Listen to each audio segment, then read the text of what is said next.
Hello， 大家好，我是议员。今天我们是做关于未来新工兵统帅的一些推测啊、猜测，还有他们推出的时间。我知道我讲的这个时间呢有一点早啊，但是也是给大家做一下心理准备啊，因为我感觉孙武好像出了很长一段时间了，这个也是因为官方他们推出活动的原因啦，也是顺便猜测一下新的工兵统帅他们会怎样去设计之类的，有什么机制。首先就大家比较关注的统帅到底什么时候推出那个时间，其实我这边都已经有写下来了。如果是国际服的话，推出的时间是在4月20日，然后国服的话是在4月6日。那这个时间大家会肯定觉得很困惑，到底哪一个时间才是对的？你之前给的那个时间，像这边我给2月9日才出现孙武，但是我们在更早的时间其实都已经拿到孙武了。这里我要跟大家强调一点，我这里所记录的时间全部都是转盘出现的时间，都是固定的，基本上都是70天就会出现了，除非是有一些特殊的意外，就比方说官方他突然之间把那个时间加快了或者是延迟了，就比方说像之前刘彻的时候就是有延迟了，贝利的时候也是有延迟了，但什么原因我已经忘记了。那你们现在觉得很混乱，是因为前不久官方才弄乱了那个时间，导致到你们觉得很混乱。这个图片相信大家都有看过，我也是有专门做过影片讲这个统帅推出时间的。我还以为官方他们是想要把国服跟国际服推出统帅的时间要同步了，没有想到时间还是错开了。因为相信大多数的观众、大多数的玩家应该都是没有拿到伊娃尔的，但是在国服那边是已经正式推出伊娃尔了。我在之前的截图也是有给大家看过，他们是已经可以拿到，并且是已经使用了。所以国服那边的时间、那边的顺序依旧还是比起我们国际服还要更快了，大家可以理解为是完全没有改动过的。之所以你们会觉得混乱，就是前阵子出现了阿卡琉斯、赫克托尔，然后官方之后又跟大家公布说骑兵统帅会在11月的时候推出，不过那时候国服还是比较快一点啊，比我们快一点点。你们可以看到我们是12月1号，有一些玩家可能就会默认为算不算是11月，但其实是差不多接近啊，就相隔一天而已。至于关于步兵呢，是因为有推出孙武的活动嘛，确实我们是在1月拿到的，所以官方这边给的信息是没有错的。但如果我们要跟回转盘的时间的话，其实我这个时间才是正确的，才是它正式推出的时间。所以如果你是国服的玩家的话，你要在4月6日之前准备好你的镜头。如果你是国际服玩家的话，还有2个星期的时间，就是4月20日才会正式推出工兵统帅，除非官方他们又搞一些事情啊，讲我们提前要出现一些活动啊，要你们花钱啊去买这些统帅的镜头啊。毕竟阿卡琉斯已经出现过一次了，孙武又出现过一次了，所以不排除官方之后有打算固定把这个模式放在游戏里面，就是先推出这些统帅的礼包，需要玩家去花钱把它给觉醒，后面才出现转盘，这样子他们的营收才会比较多一点嘛。当然这个是我自己想的阴谋论啦，官方是不是这样子想我就不知道啦。反正对我而言，官方有很多阴谋论的啦。不然你们自己想一下，孙武又不是什么周年统帅呀，又不是什么特别活动推出的统帅呀，距离我们农历新年相差这么远，1月嘞，为什么他要特意做一个孙武的礼包让我们去购买呢？我觉得一个很明显的原因就是官方可能会想到有些玩家想要急着用孙武，他等不及要去等转盘了，转盘还要等一段时间，所以他们可能愿意掏钱出来去把孙武的礼包全部都给购买，拿到一大堆孙武的雕像之后再投入一些通用的镜头进去。另外一方面呢，也是为了要刺激玩家啊，你们要去买多一点礼包啊，拿多一点宝石，然后去统帅重置，这样子他们才可以拿到比较多的营收嘛，对不对？当然这个是我想的啦，事实上是不是这样子我们就不懂。因为也有一种可能官方是想到啊，现在玩家的步兵搭配好像有点烂了，我们提早推出孙武，好让他们在 KVK 可以使用啊，也有这个可能的嘛，对不对？但是我觉得这个可能性很低啦。所以关于统帅推出的时间呢，你们参考这2个红色的日期就可以了。至于会推出怎样的工兵统帅呢？那么这里就要跟大家解释一下为什么上次我要强调秦始皇他是单体统帅。你们可以发现到官方他们推出统帅的那个频率呢，就是要有 AOE 然后到单体 AOE 到单体。那你们可以看到工兵统帅是连续已经推出了2次单体统帅，所以下一次他们推出的统帅呢，大概率是有 AOE 的。再包括孙武，其实他的描述里面也是说的孙武是单体统帅来的。关于这一点，相信多数玩家都知道了，也是有不少玩家都误认为孙武是单体统帅就跟我讲孙武有没有用啊，他都没有 AOE， 但其实他是有 AOE 的，只不过他的 AOE 是分散开的，所以才会写这里是单体统帅。这个情况呢就跟秦始皇是差不多的，因为秦始皇其实他也是锁定一个目标而已，他只是会对圆形范围内最多5个敌方部队再一次造成伤害而已。而且我感觉官方最近都蛮喜欢玩这样子的套路，都是这样子去设计啊，就是根据回你原本的伤害的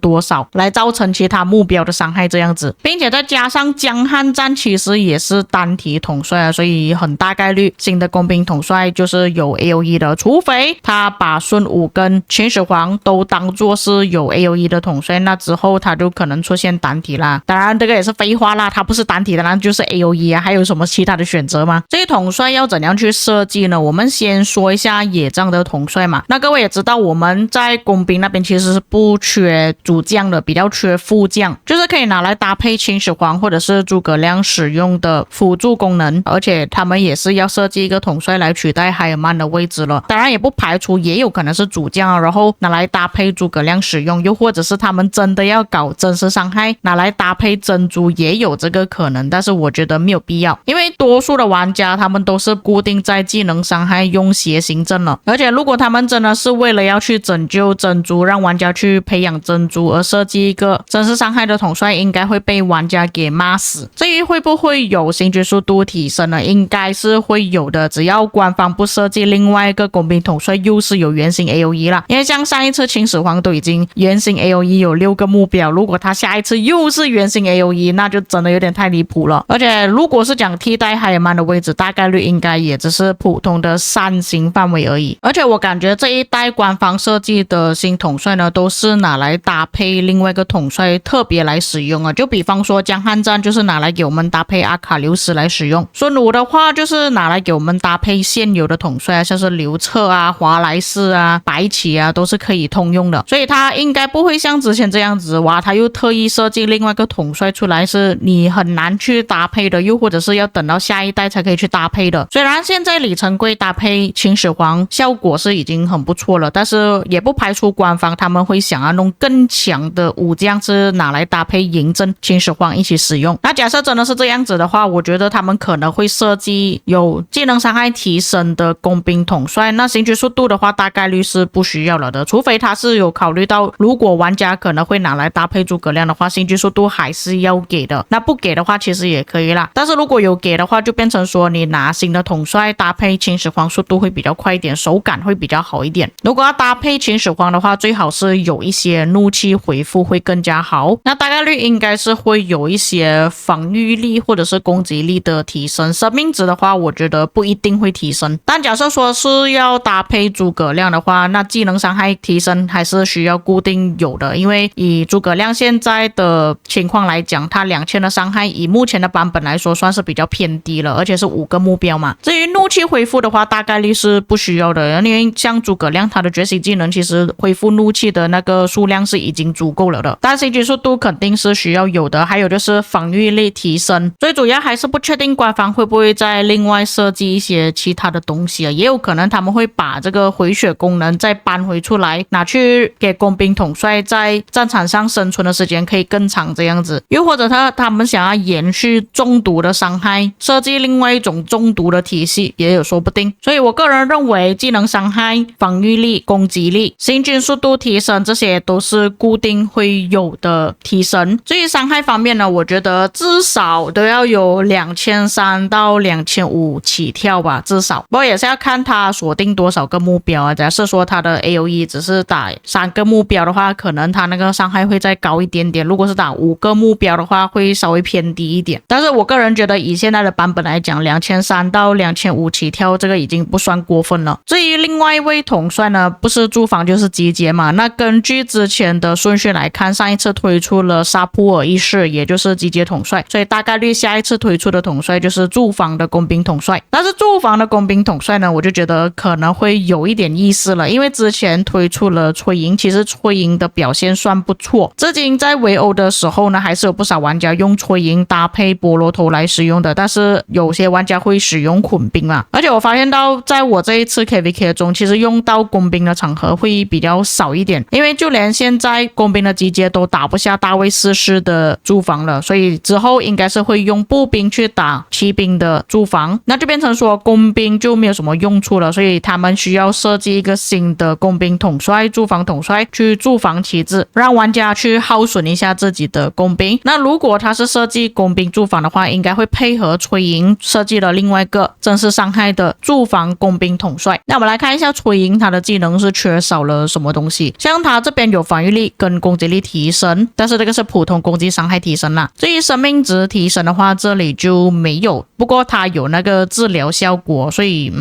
有可能会有生命或者是攻击的提升吧。如果它真的是设计真实伤害的话，大概率也是会有治疗效果的，不然它那个伤害应该也是打不出。而且他们设计在驻防统帅的话，更应该要提升生命跟防御。同时间我们也是要看一下伊瓦尔的技能是怎样设计的，因为如果伊瓦尔他的集结真的是很强的话，那工兵统帅一定要能够抵挡到伊瓦尔的进攻，否则没有玩家会想要去培养工兵的驻防统帅嘛。像他这边会受到的普通攻击伤害降低 10%， 所以如果新的驻防工兵统帅再提升自己的普通攻击伤害的话，对于伊瓦尔来讲打进去是根本不痛的，所以他才更需要真实伤害不受到影响。第四技能是针对现在的连击伤害的骑兵统帅，所以这个不受到影响。这个也是针对骑兵统帅的，这个是基础提升。另外一个就是他的主动技能伤害，但是他的主动技能伤害没有太多的 debuff 嘞，他都是提升自己的争议啊，提升自己的怒气。这个我在之前的影片也是跟大家讲过，既然他会被大卫给净化掉，所以他就只能往自己身上一直不断的提升提升再提升，所以很大